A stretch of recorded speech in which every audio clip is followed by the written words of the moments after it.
Assalamualaikum warahmatullahi wabarakatuh. Perkenalkan, nama saya Aisna Devi Inggria Sukma, NPM 1712109. Nah, mata kuliah perspektif global yang diampu oleh Bapak Rofian. Nah, di sini saya akan sedikit membahas tentang bab 7 dan 8, atau disebut juga dengan ringkasan atau pendapat saya. Menurut pendapat saya yang sudah menonton YouTube yang ada di bab 7 dan 8. Nah, Freemason adalah sebuah organisasi rahasia alias bawah tanah yang memiliki pengikut di seluruh dunia. Organisasi ini berdiri sejak ratusan tahun silam. Nah, tujuan utama Freemason adalah membangun persaudaraan dan pengertian bersama akan kebebasan berpikir, serta secara umum tujuan pokok Freemason beberapa di antaranya yakni menghapus semua agama, menghapus sistem keluarga, menjadikan manusia di seluruh dunia dalam sebuah kesatuan. Nah, Freemason juga dipercaya bertanggung jawab atas terjadinya 3 revolusi di dunia, yaitu revolusi Prancis, revolusi Amerika, dan revolusi industri di Inggris. Nah, tak cuma itu, konon kabarnya Freemason juga ikut bertanggung jawab atas pecahnya Perang Dunia Pertama. Bahkan kematian Presiden Amerika Serikat Abraham Lincoln dan John F. Kennedy juga dipercaya ada peran dari Freemason. Nah, tak cuma di luar negeri, Freemason juga ternyata ada di Indonesia. Organisasi di bawah tanah itu telah berkembang jauh sebelum Indonesia merdeka pada tahun 1945.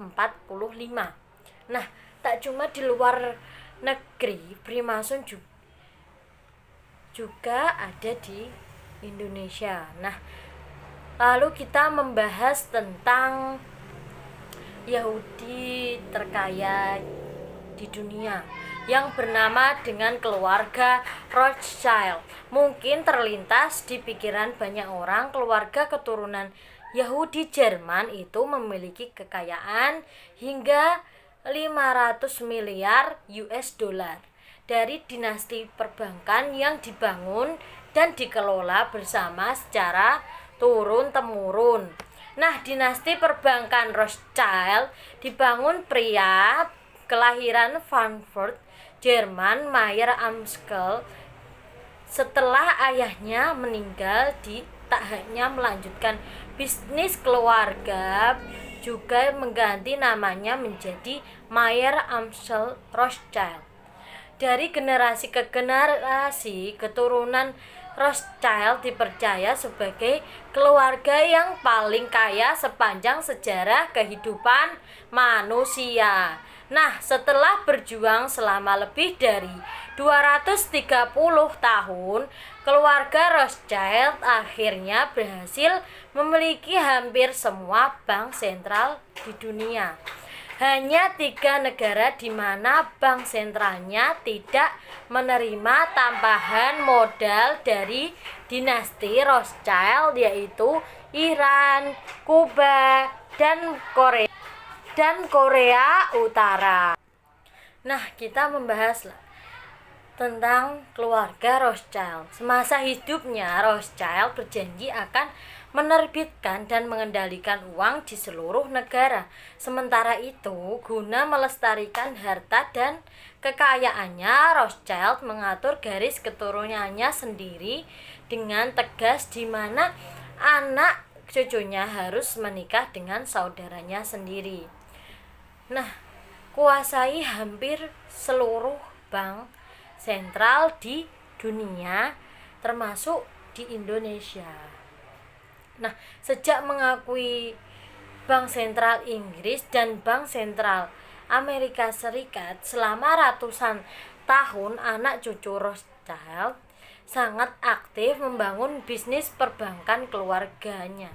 Tampaknya mimpi Mayer Rothschild untuk mengendalikan seluruh uang di dunia sudah tercapai.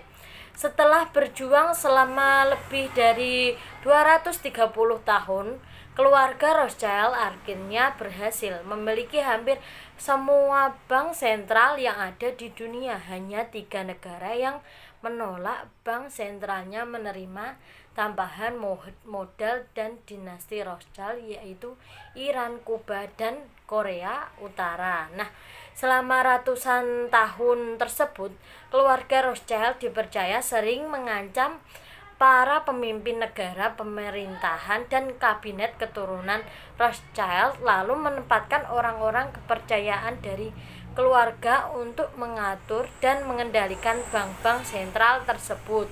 Nah, keluarga Rothschild juga mengendalikan tiap pemerintahan di level makro dan tidak takut akan pada apapun.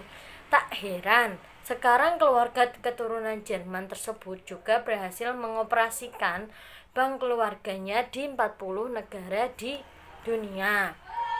Nah, Illuminati, sekarang kita membahas tentang Illuminati. Kerap disangkut pautkan dengan berbagai teori konspirasi tentang sosok atau organisasi yang berpengaruh memegang kendali dunia. Di balik layar sejumlah tragedi besar, perang maupun pemberontakan dalam sejarah dunia juga sering dikaitkan dengan Illuminati.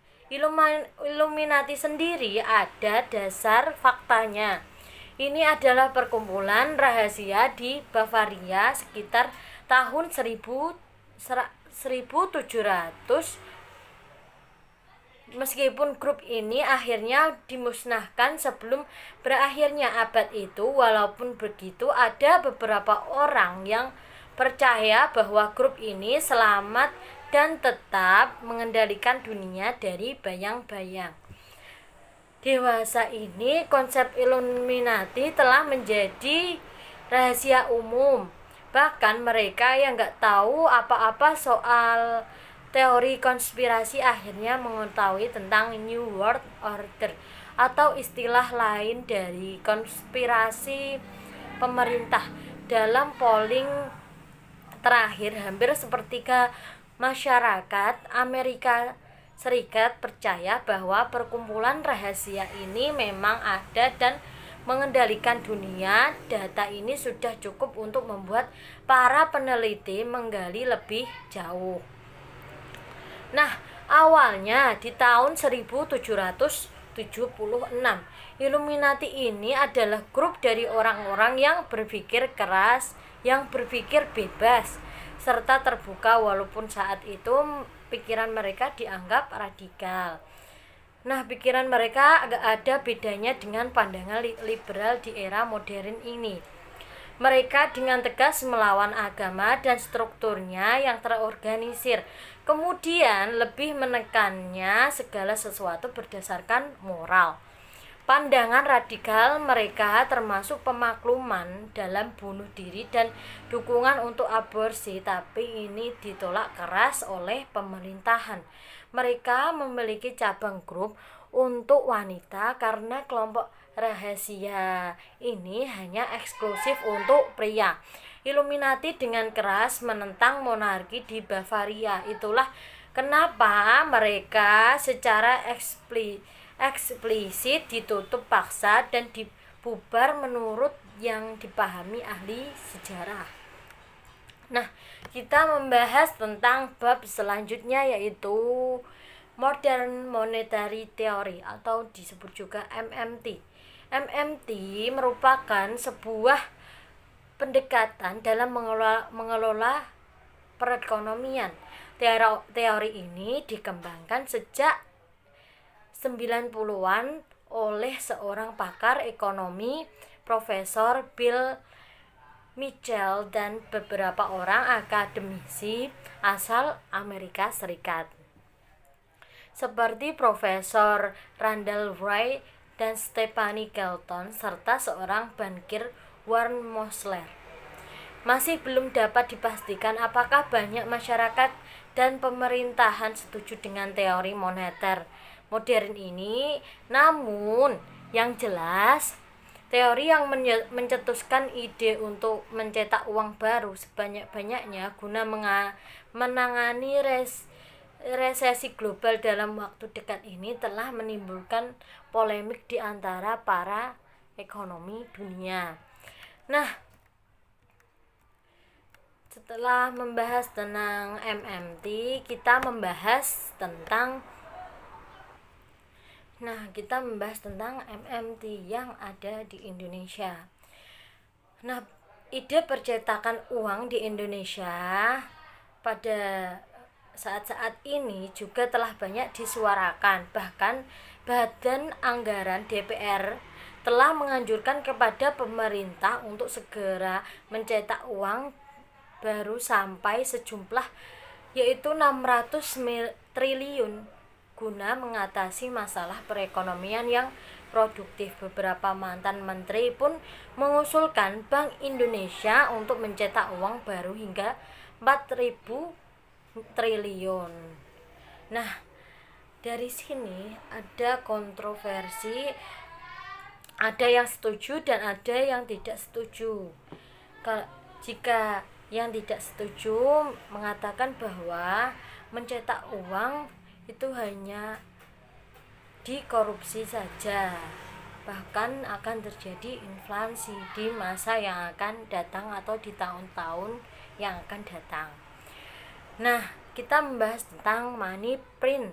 Dalam kebijakan pemerintah adalah hanya pemerintah yang boleh memperlakukan percetakan uang yang bekerja sama dengan Bank Indonesia, dan siapa yang dengan sengaja secara pribadi atau kelompok melakukan pencetakan uang secara legal maka akan dikenakan hukuman atau denda. Nah,